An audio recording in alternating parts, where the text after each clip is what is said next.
It's not on the list for this week that you got written down. No. So you can't remember it. Yeah. Even if I watched it, I didn't remember it. So. So yeah, I watched that. It's a good series. First series I haven't watched in a while. So she said, "Nah, Paul doesn't watch series. just anime, right?" Oh, it's a series. Yeah, it's Oh, a okay. series. Yeah, I don't watch series. Yeah. Okay. Yeah, so that's on. That was a 7 episode series, and there is a second season that just came out. So but yeah, I watched that, and then obviously I watched War Machine. That was good. It's worth the watch. If you got Netflix, it's worth the watch. I will. There is some good sound effects in there. There's a lot of gunfire and other stuff like that. So it's definitely. I wouldn't say it's reference, but it's definitely demo worthy. But there are some scenes that you can demo in there for sure. And then the movie that took me by surprise, my horror flick. So I watched Sinister. And this movie there was some very good jump scares in it, but it was also kind of freaky too, man. I mean, it was definitely out there, and when this uh demon type of thing appeared, my whole entire room was just it was just shaking all over the place. So there's a lot of good bass scenes in this. It was in DTS Master Audio, and I upgraded it. Not upgraded it, but I up converted it. To play for in 9. Was that on Kaleidoscape? No, so this was I bought this one Kaleidoscape. Yep. Yeah, so it's a good movie. If you like scary movies, I definitely enjoyed this one. I don't know if anyone else has seen this. It's called Sinister, you said? Yeah, Sinister. Yep. Okay. So there are a good bit of jump scares in this too. So if you like jump scares, there are a good bit of jump scares. Some pneumonic or demonic type of stuff going on. So let me ask you, Don, when you watch that in your theater, did you watch that alone or did you watch it with your wife? I watched it with my wife, but I watch scary movies by myself. I don't care. Oh, see, I can't. There has to be somebody in the room. Yeah, no. I don't watch scary movies. I just don't even watch them. I watch Stranger. The Strangers. I watched that by myself a couple weeks back.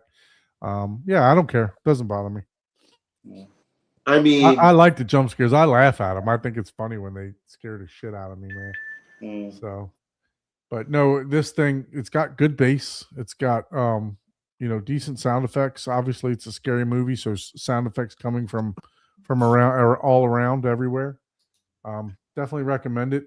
There is a Sinister 2 out that IMDb just absolutely destroyed in the ratings. So I bought it just because I got to see it. I mean, it just looks like it has the potential to be cheesy, but you said it was fun enough. Yeah, no, it was good. It was good. But this one, if I go here to Sinister 2, IMDb, I guess 5.3 out of 10 is not much better than much worse than the first one, but yeah, it was kind of crazy. I mean, just to give a backstory, you get it watching it in the first part of this movie, but and I mean, shit, this is from 2015. So if you haven't seen it, I'm not giving too many spoilers away, but basically, there's a writer that moves into a house with his family to do investigation on a 4-person hanging in the backyard of the house that he bought. So, and Ethan Hawke is good, man. I like him. He's a good actor. Yeah. So it's but yeah, I'm glad to see that he's actually in the second one too. So I didn't think that he would be in the second one, but yeah, it's a good scary movie. So, and it definitely at the end it definitely showed you that there was going to be a Sinister 2. Back then in 2015, and then or excuse me, a Sinister 1, Sinister 2 when Sinister 1 ended. So, and then they came out with this one in 2015. So I got to check that one out and see if the sound's just as good. So how about you, Paul? What did you check out this week? Oh man, I got a few of them. Oh, you Oh, got wow. it all lined up like I Movie do. Huh? time. I got to write them down, or I don't remember. I'm like, gosh, I watched several movies this week. I watched Automata. Automata. Yeah. Why did you stop sharing, dude? You know you got it. You're the one that has to look it up. I know. I got to look it up first. I've never heard of that one. Automata, M-A-T-A, I believe. On the Automata. Automata. Okay, I got that's from Got 2014. I got that one. Antonio Banderas in it. And it got a Automata. really low rating. Wait, how old is that movie? 2014. Yeah, I think I saw that. So that one has a really low when it was rating. new. So that was one that we bought Oh yeah, thinking it was going to be, our next tiptoe. Oh goodness. Oh, you were looking for the low rating. I was, because if you look at the Rotten Tomatoes score, it's pretty low. It's a 3, I think. Oh wow. So weird. And I'm kind of with IMDb on this one. I'm like, it's just a 6. There's nothing amazing or bad about it. It's got some interesting. That's so weird how loose sound on this. So what's the next one that you got? I'll save my favorite for last. We watched the 4:30 movie, which that was a fun movie. That was 2004 comedy. Okay. Kind of a day of type of. Looks like a Ferris Bueller's Day Off type of thing. Yeah, kind of. I mean, that's not quite like. It's nothing quite like that, but yeah, it's along those lines. Yeah. I see. So it was it was pretty good. And then I watched Greenland. Oh, Greenland. Yeah, I've been wanting to watch that because I have Greenland 1 and Greenland 2. Yeah, that's your run of the mill, like end of the world type of situation. Gerard Butler. Yeah. Let's just put it to you this way: if you think if you're judging the movie based by the actor, you pretty much nailing this movie. You know what I mean? Type of deal. What the hell is Abe doing over here? I don't know, but we probably ought to mute him because he sounds like he's opening a bag of Doritos. Oh, we'll take him off until he's ready to. No, we might see a shot that we don't want to see with that camera angle. No, I don't have you guys again. That's so weird. Okay. So my favorite movie in a really long time, and I don't know if there may be better movies coming out this year, but I watched Project Hail Mary. There we go. That to me was an amazing movie. That went above the 6 rating. I love that movie. And someone made the comment, "Oh, nerds are gonna like it, or techie people, or something like that." And I was like, "I love that movie," and they were like, "Yep, there you go." 95 on Rotten Tomatoes. I mean, that gotta. Oh yeah, dude. It's the best movie I've seen in a long time. I really like that movie. Okay. So now, as far as the sound and stuff like that, I'm gonna have to watch it at home. Right. I just don't know if you can hear. I watched it in IMAX. So, and there was a couple times I noticed some overhead stuff. But it was more of like the music score, and maybe and I don't even remember. It was. I guess I don't concentrate or try to listen for Atmos stuff. You know Look, what I yeah, I mean? mean, look, if you're into the movie, if you're sucked into Yeah. the movie, you're not listening for that stuff, right? Oh, I'm not listening to any of that. Yeah. You know what I mean? It's like Mhm. when you go back and you watch it for the second and third time, that's when you start noticing that stuff, right? Yeah. Yeah, Yeah. because if you're sucked into the movie, Oh man, I was yeah, in full tilt on this one. They did a yeah, really good job of telling the story. And I haven't read the book or anything, but one of Jessica's friends said that it was one of the best book to movies that they've ever seen. oh wow, So I mean, you know how that is. If it's that good, that usually means it's pretty good. yeah, for sure. It's kind of like Lord of the Rings.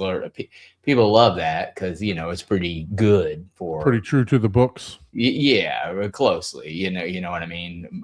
But it's also a really long movie, so people Right. that Yeah. so there's that to consider. No one's bragging about that 4,000-page book was just the movie was just like it. And, Yeah, so I was talking to my wife because she was asking, do we want to have like a date night on Saturday? And I was thinking that this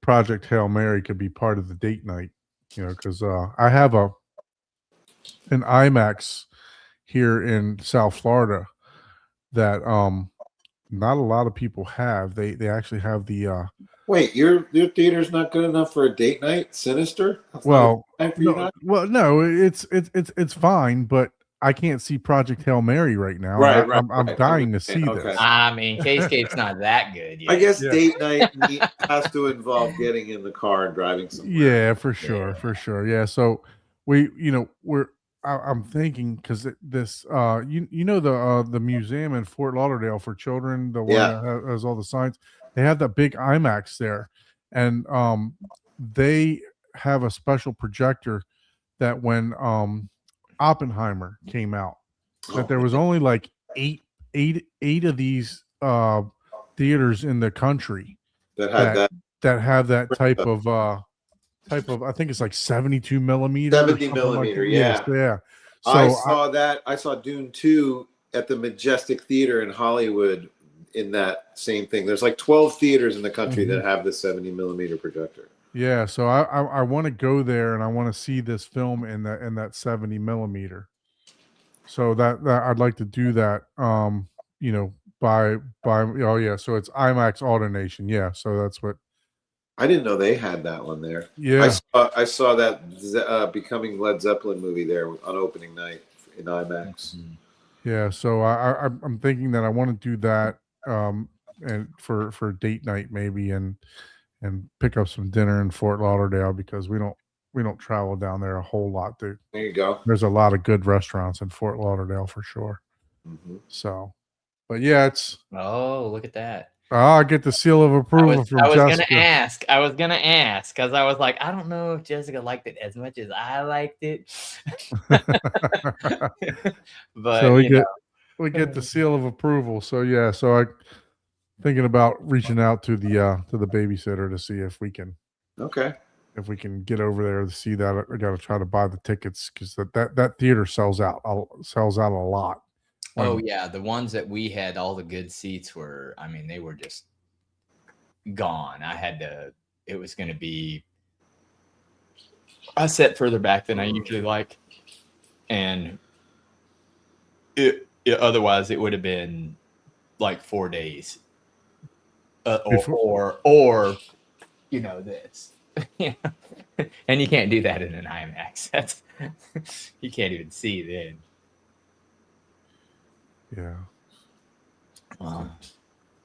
Babe, you good to go now, sir? Yeah, then I switched to my laptop. Audio kept on dropping out.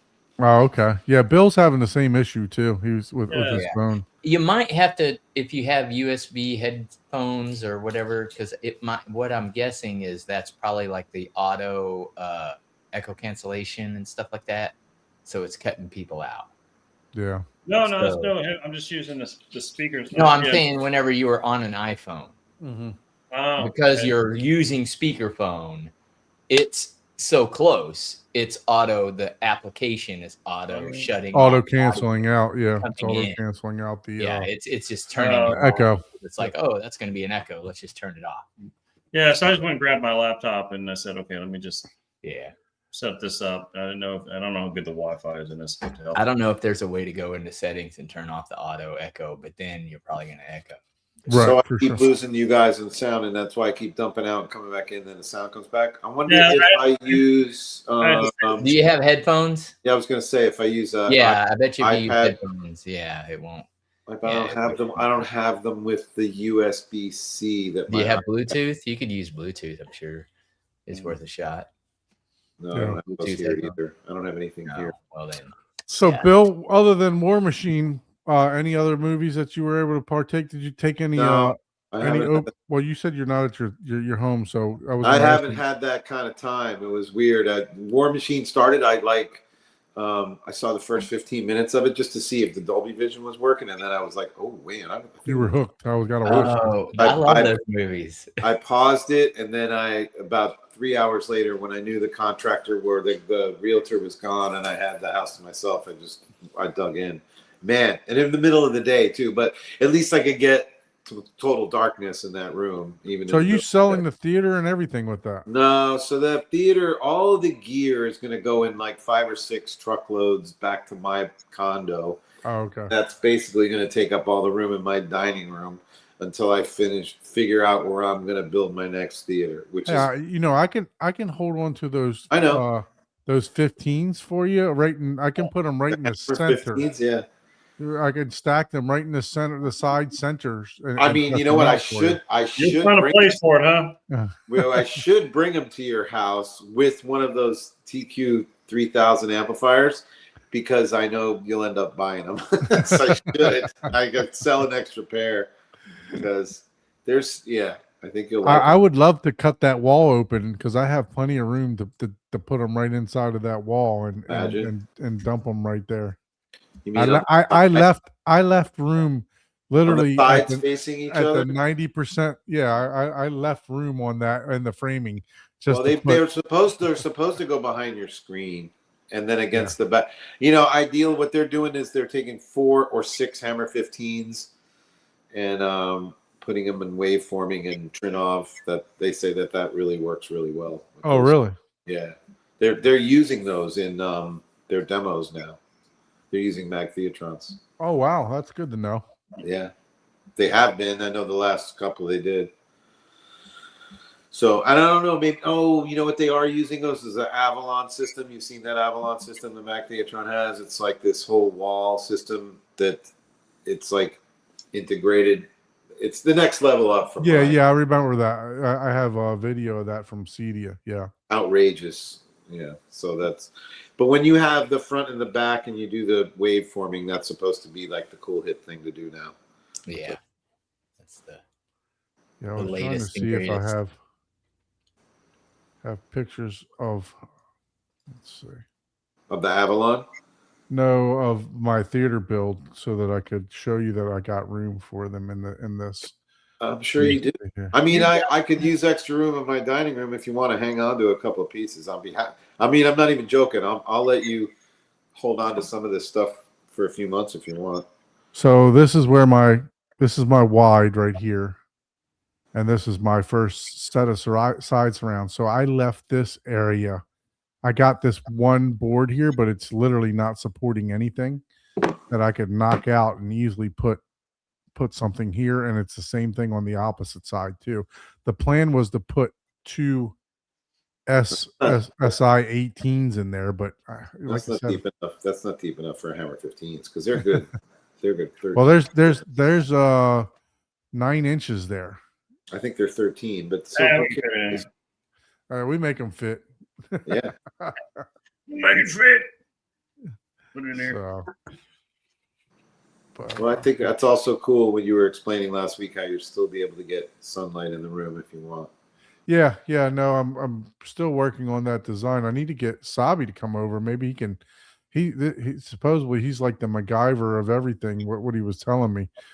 He's making all these tools and stuff for his car wrapping business that he's got.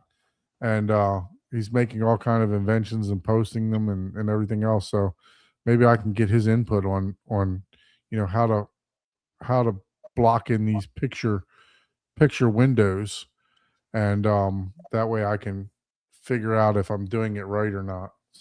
So I think basically at this point, my plan is to go sell my condo and take the money I'm making on the sale of my mom's house and just buying a fixer-upper, and then having part of that fixer-upper project be, okay, let's take this room and build it the way it's supposed to be built. You might as well buy a fixer-upper if the first thing you're going to do is tear it down to right.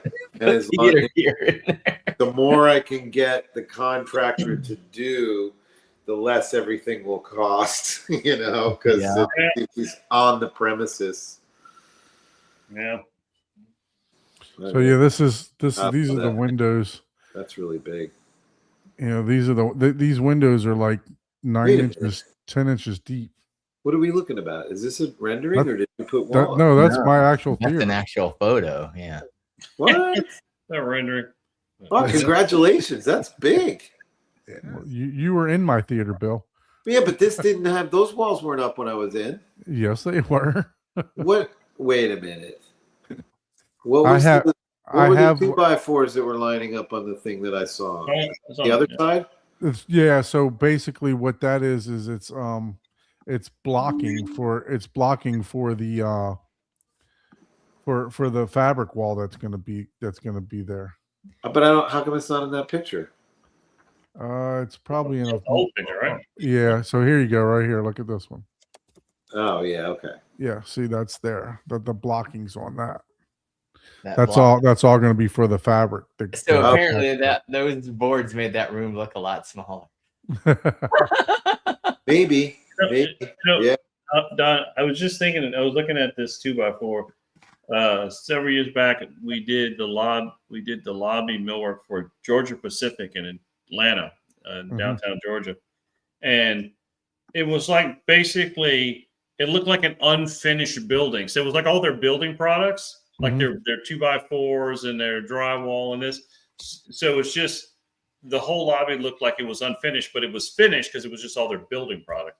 So it kind of looked like that. Like it looks like an unfinished wall, and there was but it was like showcasing their 2x4s, and it was kind of funny. That's going to remind me of that. Yeah. No. So if I go help Abe pull cable, maybe it'll help me put fabric up. So. Well, hey, if I'm going to go there, yeah, we definitely need to coordinate that one. I'm going there. I'll come back up there, and we'll just put fabric up, put track up, and stress some fabric. I'll help you guys out as long as you help me out when it comes time for me. Time to move.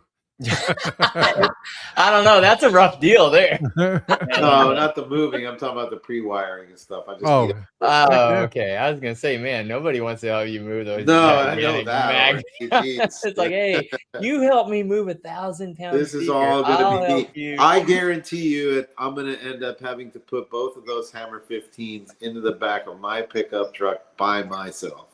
Just tonight, and I'll do it. That's all right. Piece of cardboard over the edge, gently roll it in, make sure you slide it, make sure it stays on cardboard the whole time. Everything will be fine. Call me, man. I'll help you out. All right. Sure you will. No, I will. Seriously. I'll help you out. If he's available. Especially if I'm taking him to his house. No, you ain't got to bring him here. I was just messing around. No, but they're not going to be. All my gear is going to be idle for it. Probably what I guess would be probably a few months. For sure. Yeah. No. Which sucks. Well, I mean, look, you're gonna reemerge. Combine two into one, and it's gonna come out great, man. So yep. So I mean, the house that you guys redid looked phenomenal. I mean, when I walked in there, it's been on the market for 4 days, and we've already got an offer. That means you're too low. Yeah, I know it kind of sucks, but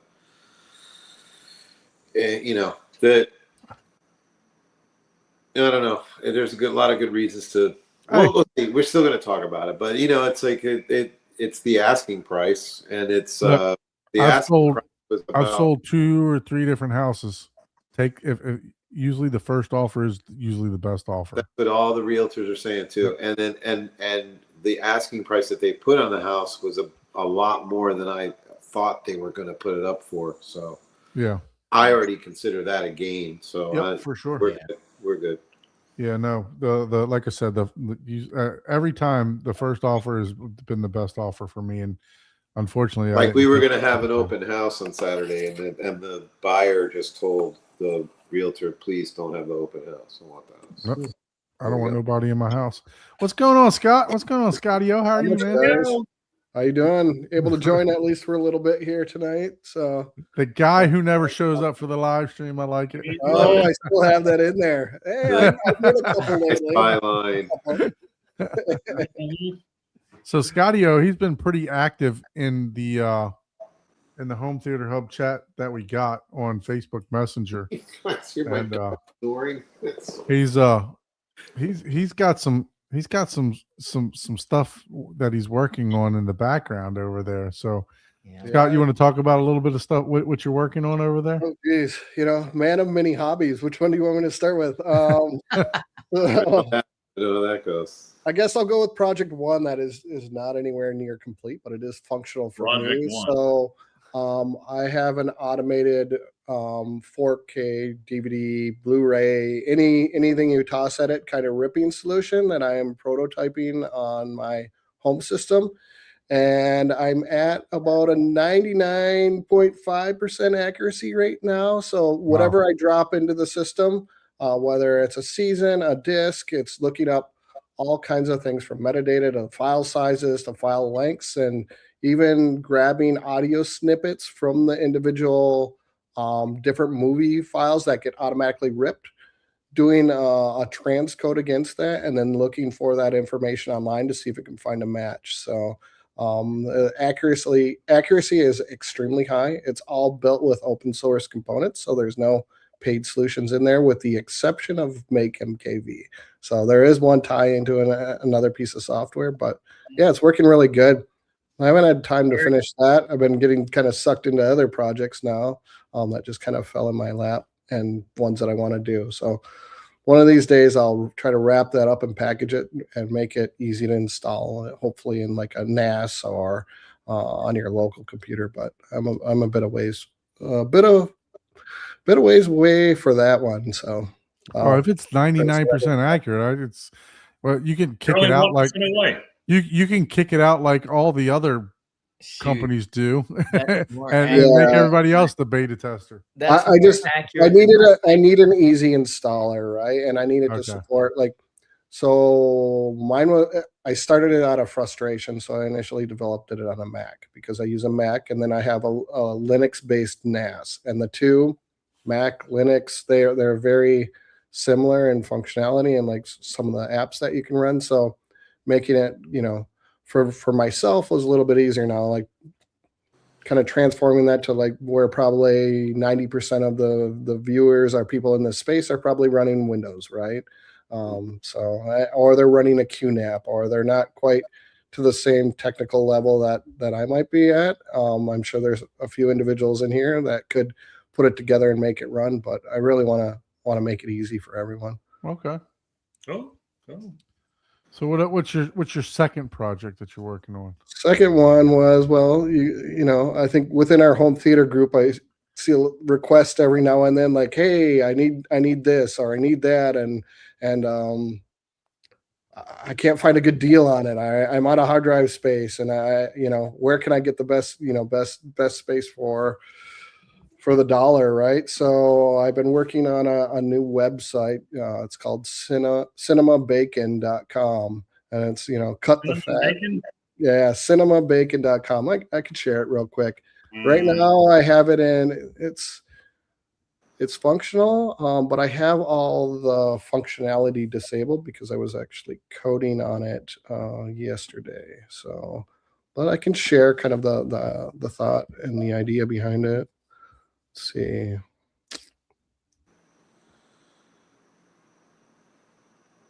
I've got so many tabs open. I know that feeling.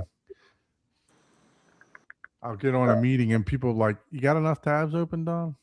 I think it's this one. Can't give you a tab unless you pay for something. What movie is that from? All right. Oh goodness, I can't remember. Come on, can't give you a tab unless you pay for something. So the idea behind this is I want to capture not just computer-based hardware like hard drives or anything that's really focused on home theater, finding home theater deals, and new home theater items. I might dip a little bit. You can see I have some recertified stuff, and that's just because Oh, hard let me drives. share it. Hold on. Let me add the stage. Oh, it doesn't show up right away. There we go. And I'm all running ahead of schedule here.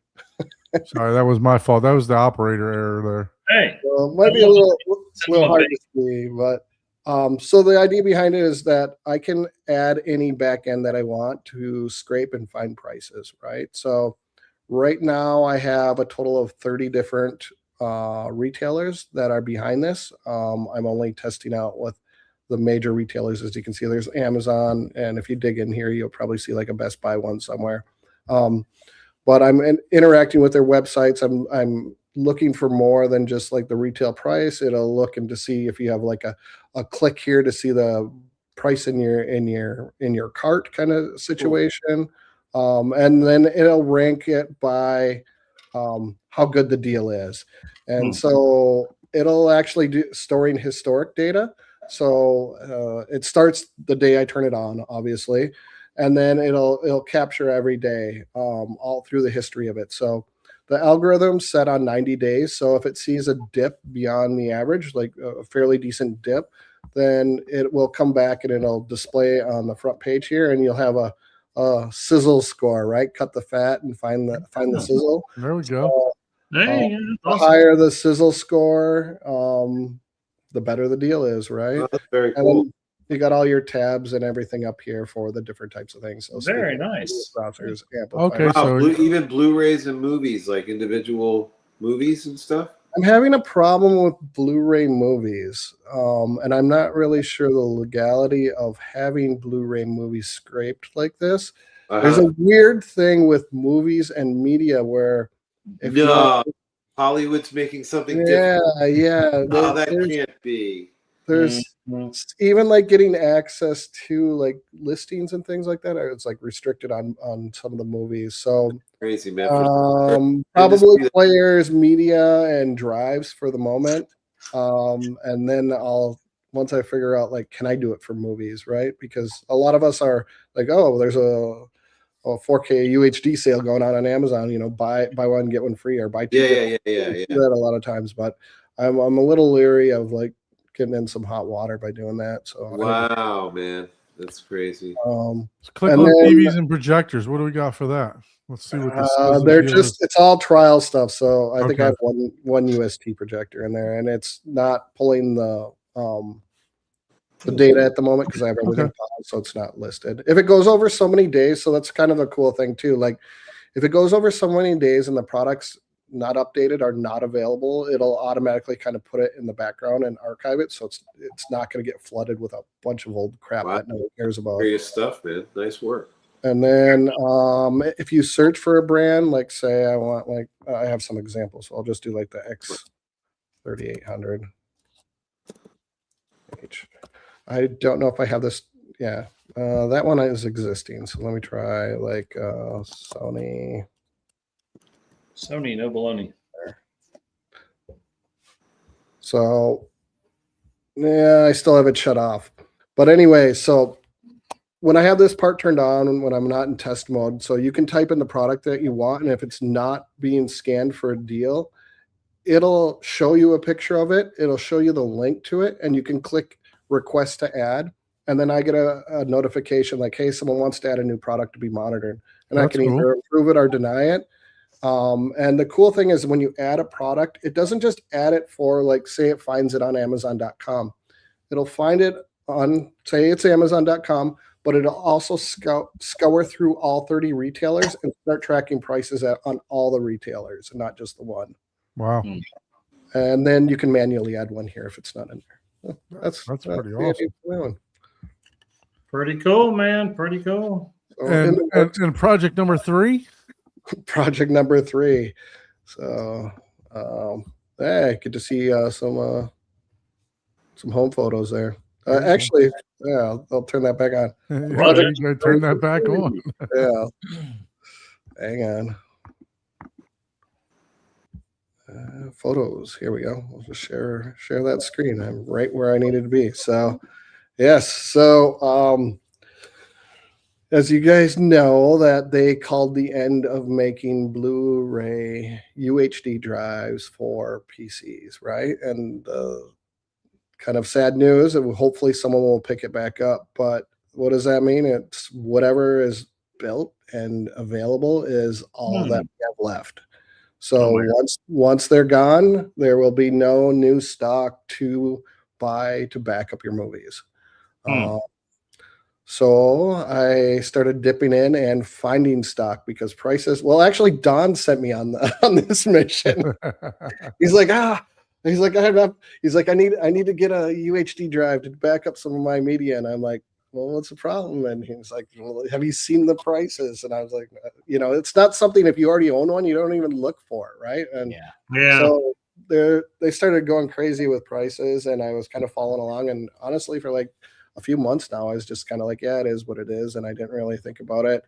And then they just keep climbing, and manufacturer after manufacturer just calling it quits. So I ended up picking up some and just some extra ones. Yeah. Do we know? I started off with just a couple, and then I was like, you know what? I was like, that's cool. Well, maybe I can find some that are cheaper. Like, I'm going to start dipping into like some of the overseas brands. I'm going to start looking in China. I'm going to start looking in Japan. What do they have in Australia? So I actually ended up picking like 5 drives up from Australia, but I started trying to find like alternative manufacturers. So like we know there's like LG, there's Asus, we know all the popular ones in the US, but what exists kind of outside of that. And I was actually able, you can see I have a couple of non-name brand stuff in that pile, but I've just as of today, I found a good seller of brand new drives. They're LG based drives, but the prices are really good. So okay, awesome. So these drives are make MKV friendly, right? They come not make MKV friendly, right? And I'm getting a good price on it. So what I'm really, I started buying, I'm like, I'm gonna just grab a few extra, and just our home theater group here and a couple of other individuals that I know. I'll have some backups if we ever need it. And I'll just have a little like hidden stash over here. And I may be buying a few of those from you because I have NAS customers that need them. Nice. Let me know. I have some really good lines now that I can get. I actually have first right of refusal on about 350. Oh, nice. So they won't sell until if someone comes up and tries to buy the lot, they won't sell without notifying me first. Oh wow, nice. And the whole reason I'm like, I'm not trying to get rich off of these. Like, I want to like grab them and like make sure that we all have enough stock to back up our stuff, right?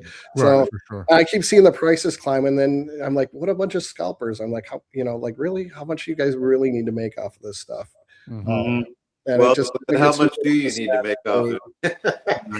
It's into a sad state, you know what I mean? Like, we all do this for fun. Like, we don't need to be screwed over as well. But are there still like a couple $100 or what?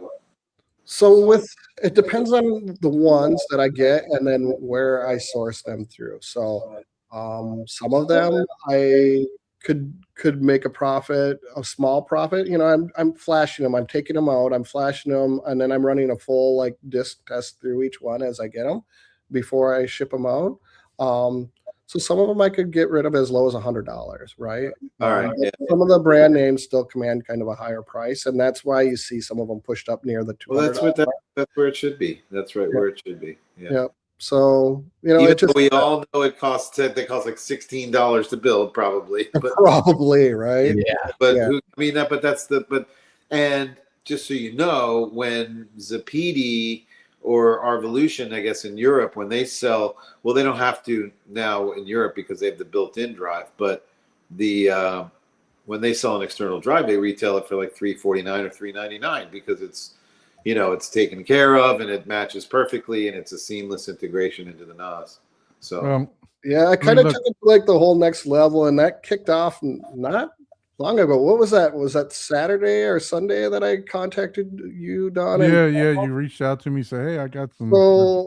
So the local micro center had the LGs sitting there. They had a stack of 10 for like $94 or something like that a piece, right? And I'm in California, so tack our crazy tax onto it, and then you can kind of figure out what I paid for them, right? But I'm like, I'm gonna go snag them because they're getting really hard to get.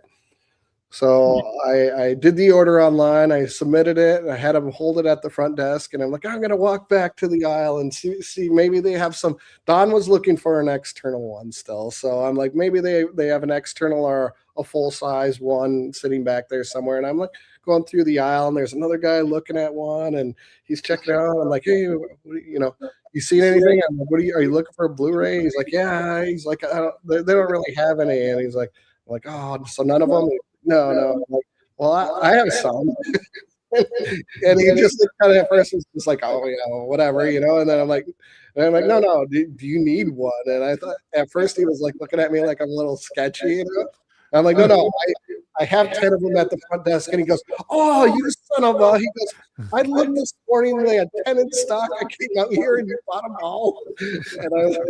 And we were just kind of like talking and joking back and forth. And like, do you want one? He's like, yeah. He's like, what do you want from it? I'm like, well, what do you want to give me? And he was like $150. I'm like, and I was going to give it to him at cost if he asked that for cost, right? I was just like, I didn't want to. So we go up to the desk and I pay for it, and he Venmos me, and he ended up getting 2 instead of 1. He wanted 2 instead. So I had like a good $80 right there. And then I'm walking out the door, and there's 3 younger guys, and they see me carrying the rest of these Blu-rays. And they're like, are those Blu-ray players? And I was like, yeah, they're the Blu-ray writers, right? They're like, dude, we're just going to get some. And the other guy is like, he bought them all. And then they were like, hey, can we buy some off of you? And I ended up selling 5 more. So I ended up coming home with 3. Well, in your ventures, did you stumble upon any reason why Asus and LG stopped putting them, other than just lack of demand? Give me 1 second. I got to get there. I got some. I believe the manufacturer actually is still HL, whatever it is. It's Hitachi LG. They are still making them. Yeah, it's like Hitachi LG. I forgot digital systems, like right. So whatever it is, whatever that probably Hitachi name comes down to it. Yeah, they're I believe the ones that are the only ones still manufacturing and it's all just basically because of a lack of demand of it. It's not sort of a mandate from I mean, look, none of the new computers come with one anymore. Nobody's buying them for a computer. Yeah, no one just you download everything off the site. You don't there's no need for an optical drive anymore. We've had it to where drives are so affordable, but now drives are getting super expensive. Well, everything computer-wise is getting. I mean, the whole beginning of our conversation just ties into this. It's like if Dolby Vision can work that good with Netflix on these various players now, and it's basically this far away from being. It's getting closer. Blu-ray. I mean, why? It's just bringing us all closer to. Physical media Armageddon. Yeah. I got 2 of these, right? I literally just bought them probably maybe 2 months ago. I showed Paul my backup list, right, on my external hard drive. I probably backed up 10 discs, and I have 2 of these on each one of these. So maybe 20. I've got to send them back out for warranty. Why did you try reflashing it? Yeah, so I reflashed it. It's the gear mechanism. It's not sliding back and forth anymore. So and it's not reading the disc. It's getting called up. I don't know. It's so that's the You know, that's I'm gonna have to that's 3D print some parts to fix all this. yeah, you're gonna have to 3D print parts to fix the old drives for sure and motors and so Yeah, that's gonna be your niche. yeah, Scott's gonna sell exactly. Yeah, one day I may need you to help me 3D print some parts for an old mini disc player that I need a little sweet. that broke. Yeah, I still have one too. I can't throw it away. I just thought Oh, I'd like to nice. yeah. Yeah. No, I hear you. Yeah, I think there's only like I don't think there's any manufacturers left, Paul. I think Hitachi LG is still manufacturing, aren't they? Not that I've seen. I can't find. No, any I don't know that they're evidence. selling them as their branded products, but they're still manufacturing them. Don't know if that's true. I don't It's know. been Did they? posted several places that they Oh, wow. are ceasing But production. I saw you That shake your means head. That means nobody's making them. Nobody's This is making them. into the little slim All of USB. them. All of them. Because I recently, not because of you guys, several months ago bought those two ones that I have. I have the LG and this Ultra Yep. HD disc. Yeah, so even those are not starting to go away. Well, yeah, because the only manufacturer that So- makes the drives that go LG. inside all those parts. Is If LG. he's saying they're no longer manufacturing, that was it. They were the only ones left. So what? So Yeah, what's there's so only- what- there's you only guys are the tech guys, right? So what's next? You modify your Blu-ray player to be able to output. Exactly what I was going to ask. No, you can't. I mean, some of them you can if they. So there's like a weird. Didn't I hear that you could do know that of with the some Opos? drives too? that can. Couldn't I Can use my you capture cross card to that? capture that? What's that? Could I use my capture card to capture what's coming out of there? There you Well, go. you got to be able to read it first. You can't just stick the disc in front of the capture card and hope. Well, you no. So you put it on you put it in your Blu-ray, your Panasonic Oh. 9000. You hook up your capture card. I Theoretic- don't know. I don't know if that's lossless audio going into the capture card though. You would need Yeah, to capture the bit stream, but generally not. You're getting like something like PCM out of it, then Okay. maybe Yeah. multiple channels, but yeah.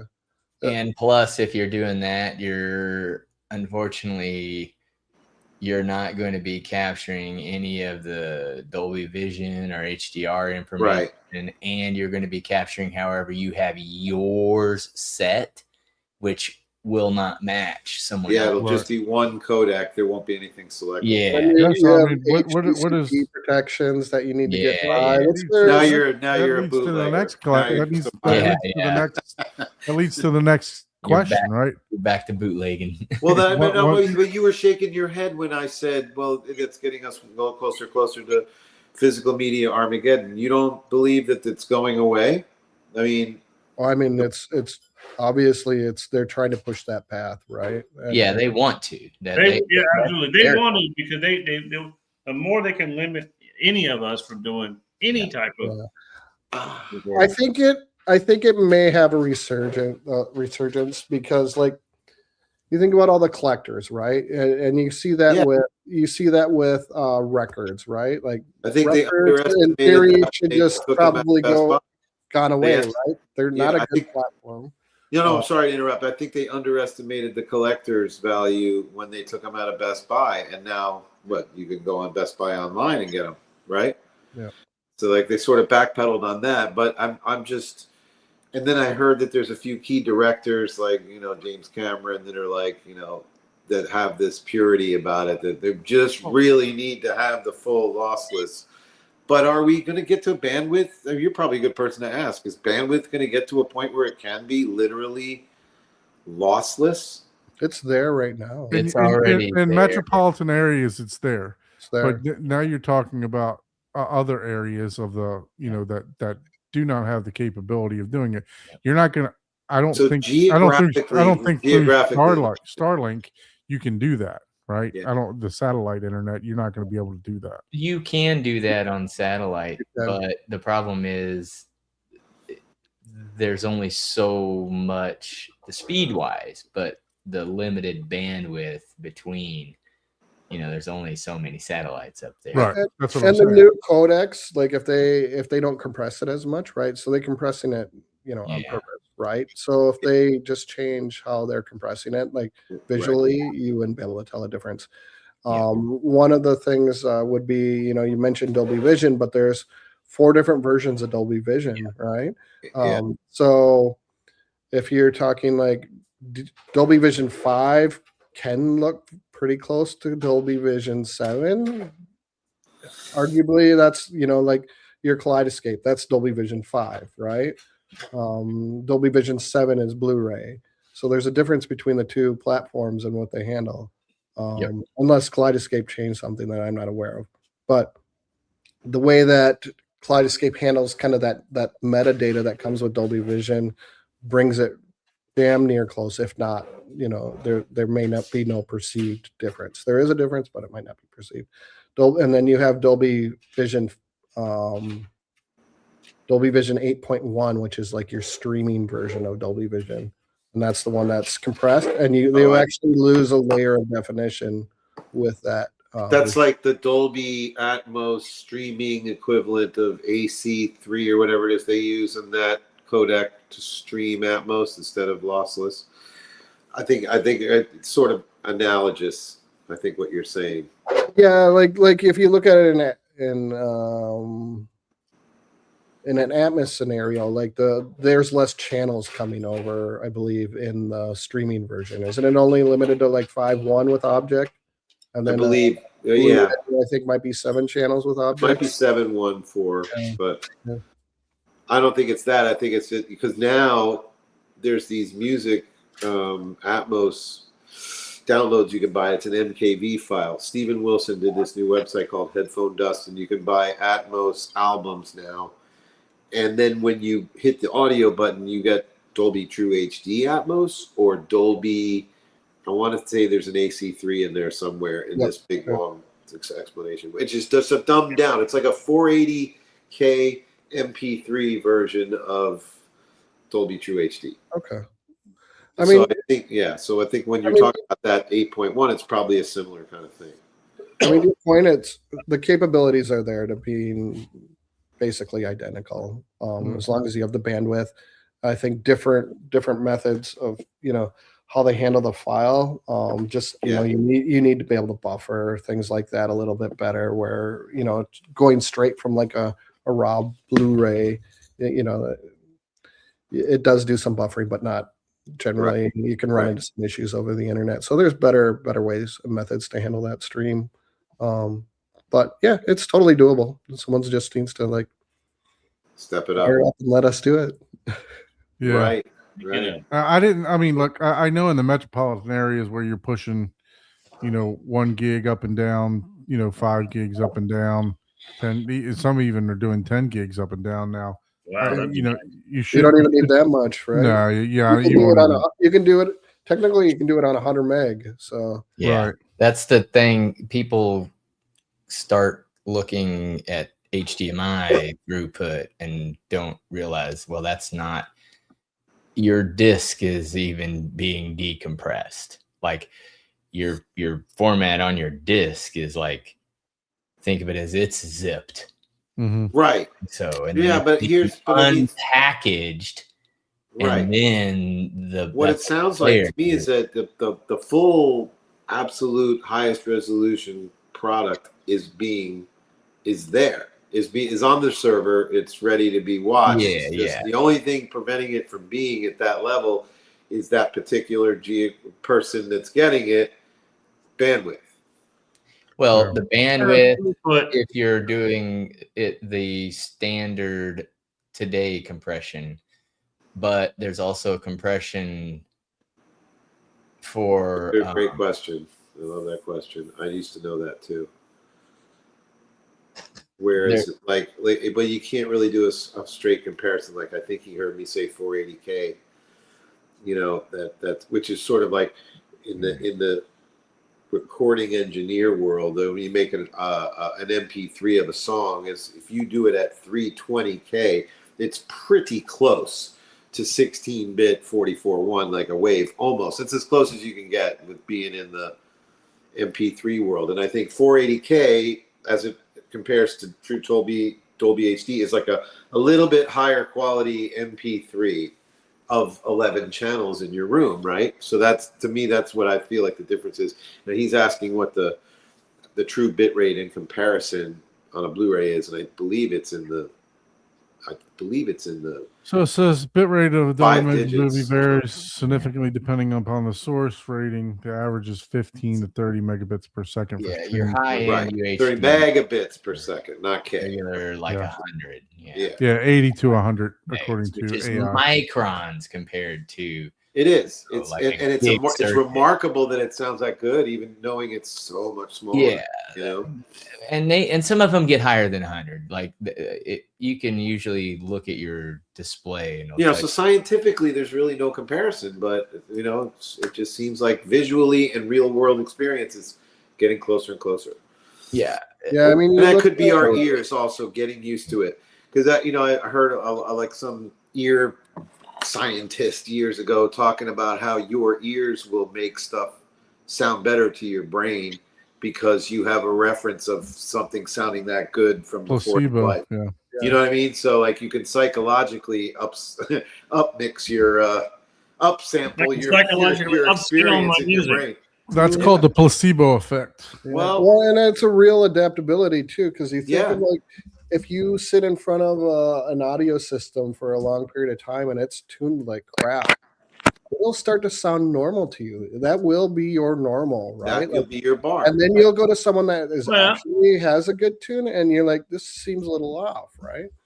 As you know, it's the same thing. And as soon as I bought this Toyota car I had, and it had allegedly had a JBL synthesis system in it, and it honestly, I thought it was just too bright, and it just didn't sound good. But after a while, I just got so used to it, it sounds normal now. Yeah, exactly. Exactly. Yeah. It was for that Like reason. summer.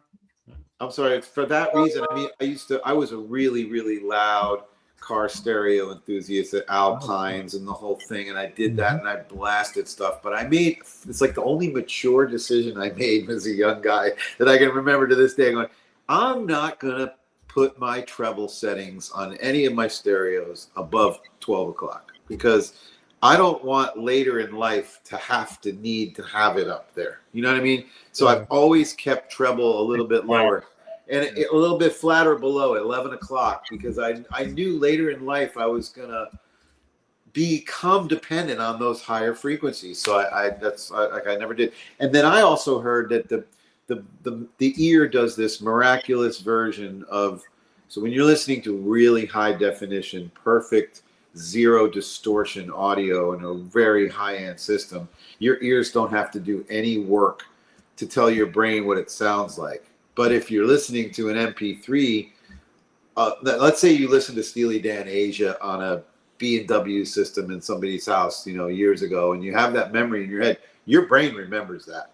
And then you hear it on cassette later or on a shitty stereo. Now your ears are doing all this work to tell your brain, oh, it's Asia. It's supposed to sound like this. So actually you're perceiving it to sound better than it actually does because your ears are working so hard. And that's where ear fatigue comes from. That's how I understand it. And that's why you can sit and listen to high level, high quality distortion-free music for a long period of time without any ear damage because your ears aren't working hard to try to translate it for you. There you go. Flipping distortion that you don't hear. A lot of air fatigue comes from that as well. That's true too. Yeah, of course. But if you listen to moderate levels, basically distortion You don't free. necessarily hear clipping what it is, but it is fatiguing your hearing. Yeah. But if it's minimal, your brain doesn't do a lot. Your ears, I shouldn't say your brain. Your ears don't do a lot of work translating the information to you. Wow. It's just fascinating stuff. I do have something else interesting I was working on, and I completely forgot about it. See, I got too many projects. Oh, I made you lose your train of thought. No, and we started talking about Dolby Vision and everything. So I recently dissected and took apart the Jellyfin client and made it process Dolby Vision 7 off of Blu-ray discs on TVs and devices that don't support Dolby Vision 7 by pulling out that layer and then recombining it as a single layer and then presenting it to the TV as DV 8.1. And it does it in real time. And that's sort of like, for lack of a better term, dumbed down. It is dumbed down, yes. You can't bring both layers. You can try to combine it. So wait, without going to like a class and getting a whole education. I feel dumbed down already. No, I know. I am dumbed down. No, I get really geeked out. I'm already there.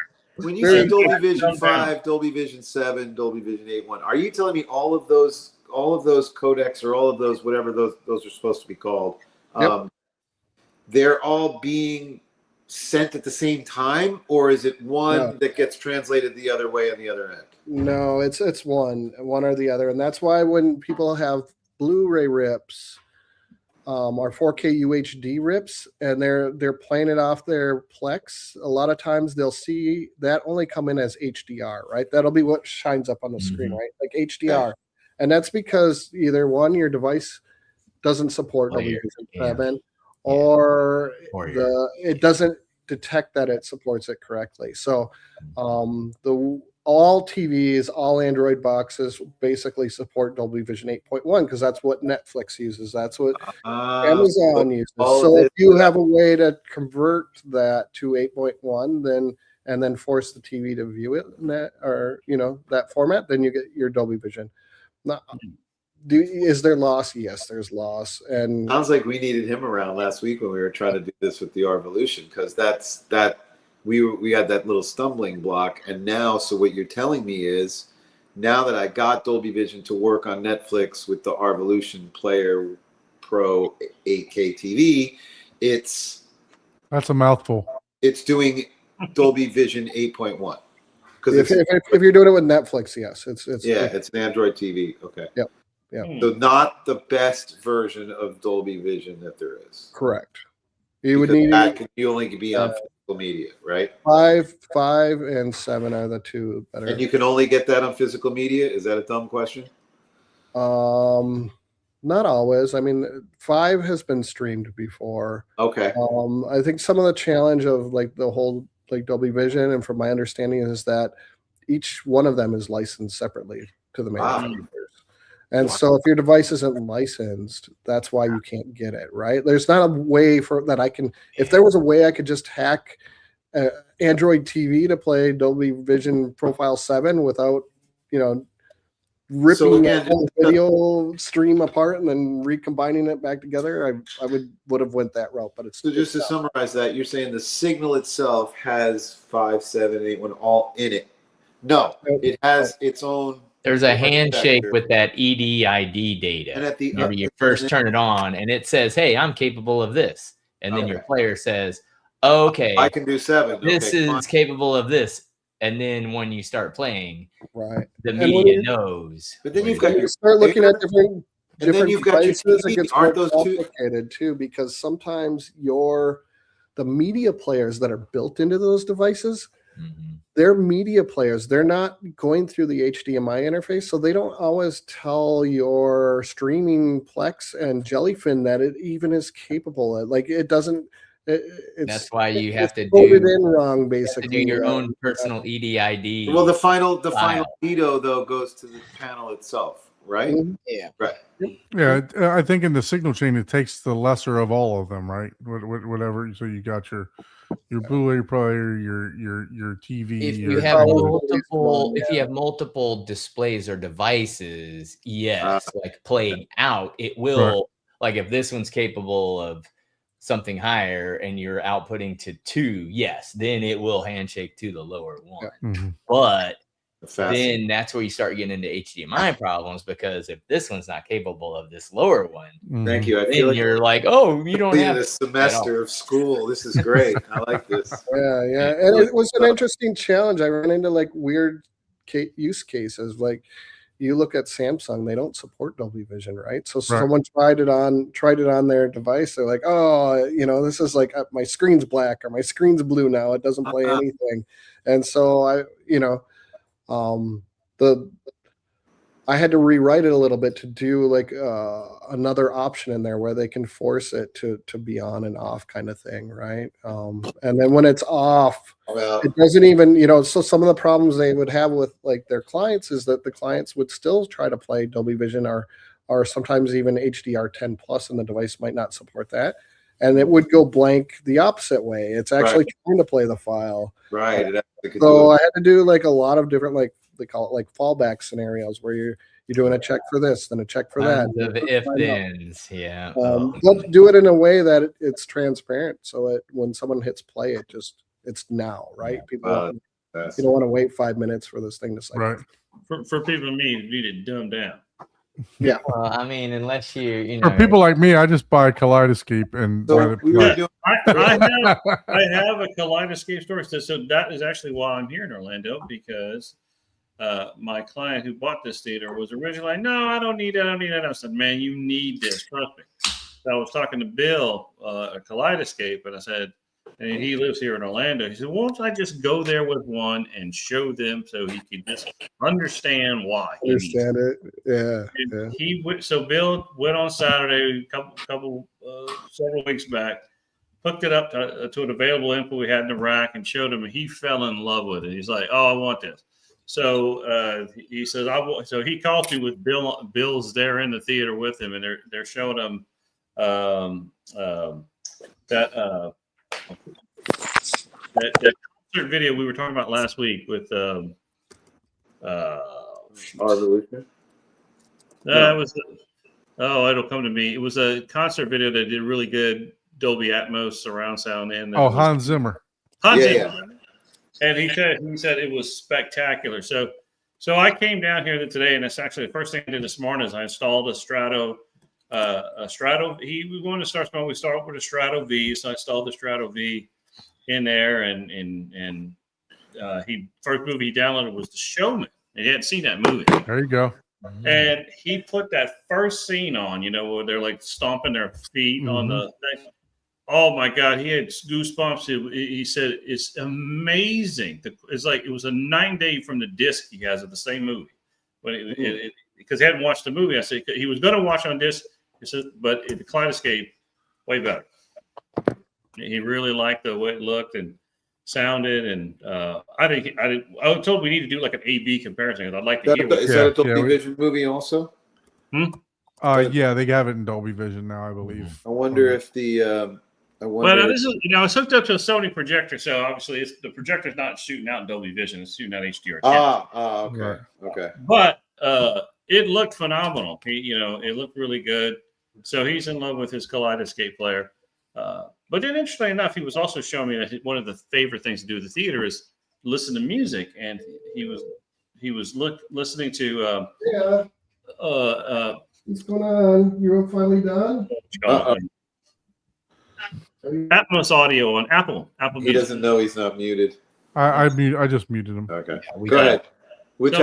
So he played me, and I hadn't heard this well because I bought the Dark Side of the Moon SACD that was in 5.1 channel surround sound, and I've heard that plenty of times with surround sound. But I got to say, Apple Music in the theater, listening to that Dark Side of the Moon and Dolby Atmos was amazing.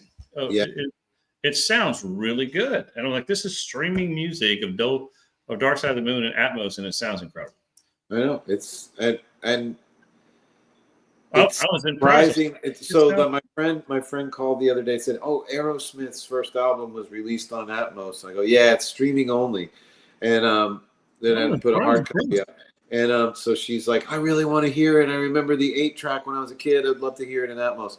And so I did this last Friday night, right before I think the next night after I saw you guys.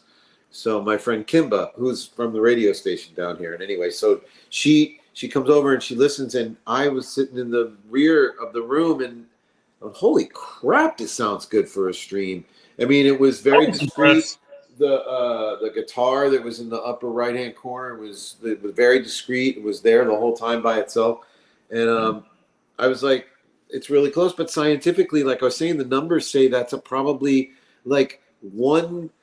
I mean, on paper it says it's 1/10 the resolution, but it sure does sound a lot closer. It sounded great to me. Like I said, I've heard the SAC. Like I have the disc of the Dark Side of the Moon, and I have listened to the stream on Apple Music and the disc.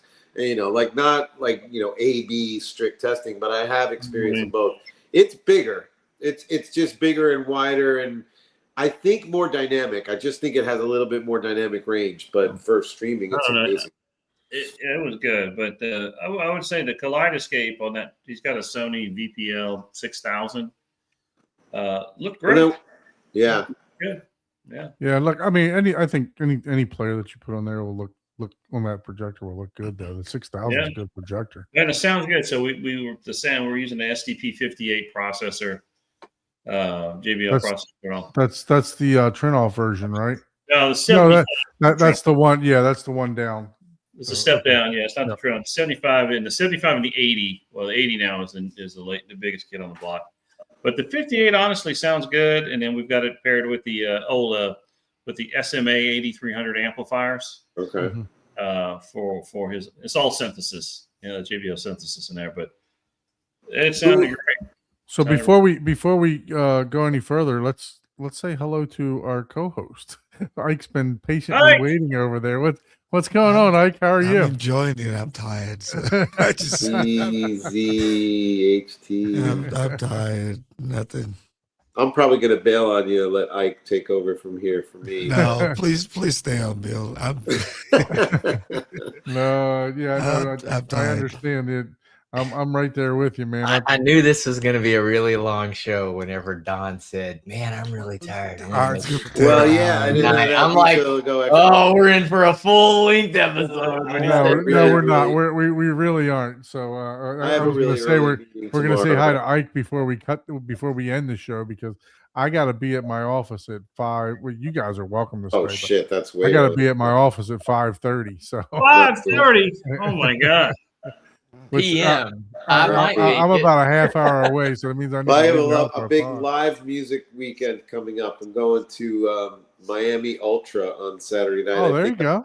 I think I'm going to be the oldest attendee. You It's a whole probably will. festival. My nephew is a pretty established EDM artist, and he's got a set. You get a senior citizen discount. Yeah, well, I got the passes from the nephew. I got, if I wasn't getting a pass and a lanyard, I wasn't going. But so my nephew hooked me up, and so that's Saturday night, and then Sunday night is Britt Floyd at the amphitheater at Meisner Park in Boca. No, that's cool. That's cool. Yeah.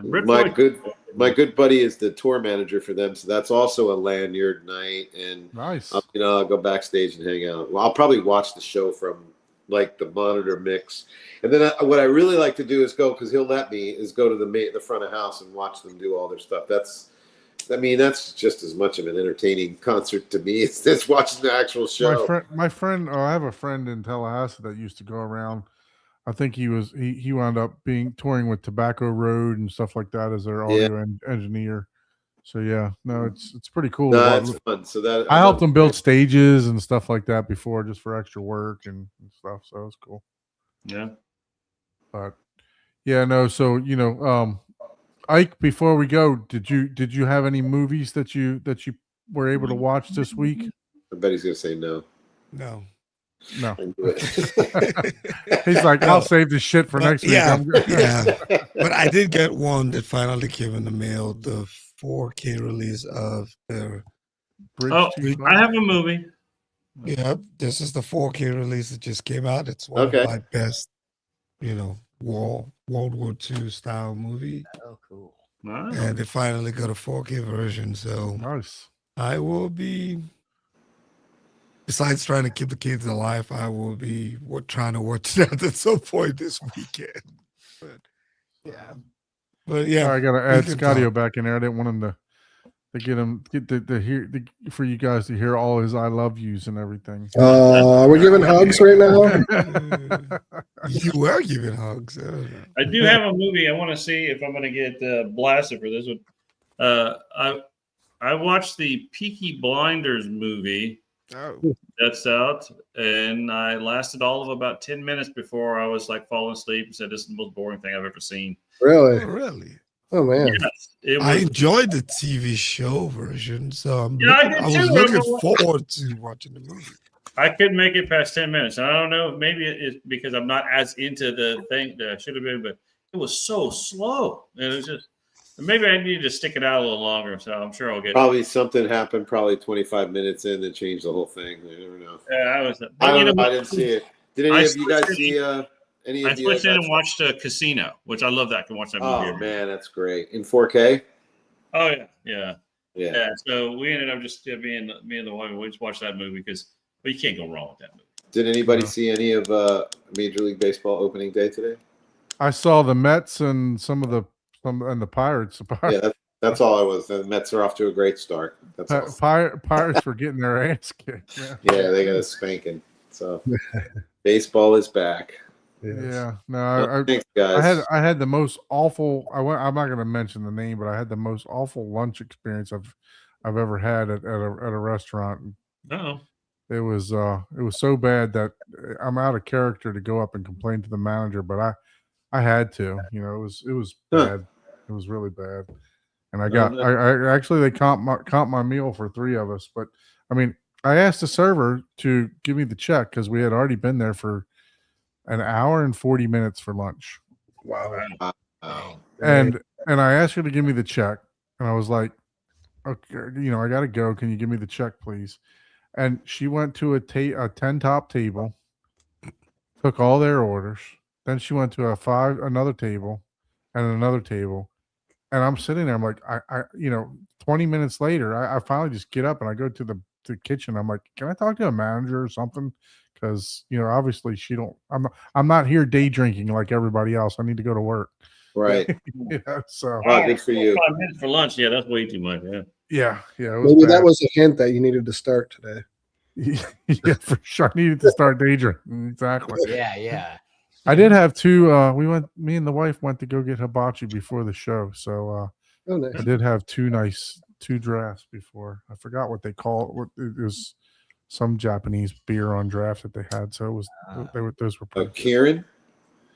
Yeah, actually, I think it was that. Yep. That's good beer. It's a good It's beer. like a light beer, right? Like a Yeah, it's on a yellowish kind of Yep. label to it, I think. Yeah, so I had a couple of those with dinner. It was good. So Boys. But yeah, no, look, we're gonna probably go ahead and end the stream early today. If you guys do need a drive, you can reach out to scaudioav@gmail.com. So we put it in the chat here. If you guys need a drive. Definitely let me know.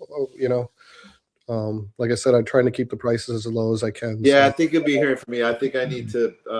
That's very nice. Got I it. think I need to stockpile of 3 or 4 of them. So we'll see what happens. Let me know. I've got 43 of them right now. So. Oh wow! Oh good. Okay. So if I And wait, also, They go quick. So They go quick.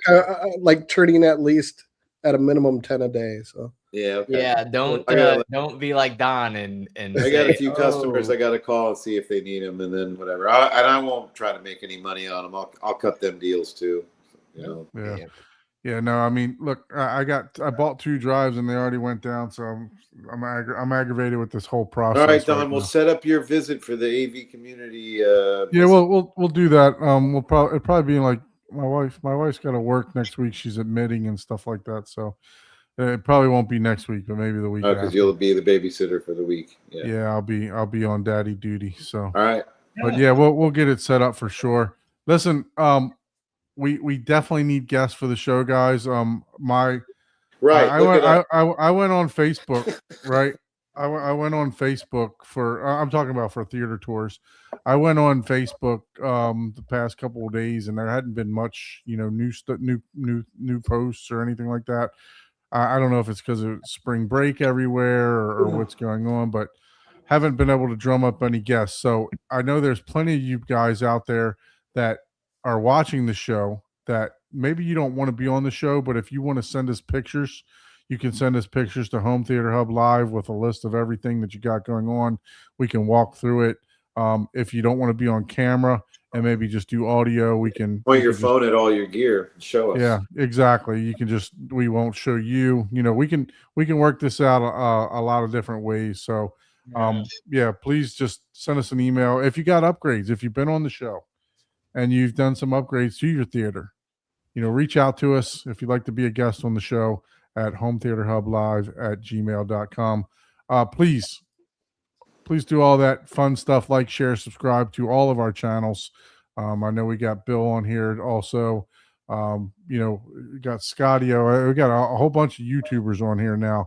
So everybody's got a channel that's on here. So make sure you look for all the channels from us, like, subscribe, share, and all that good stuff.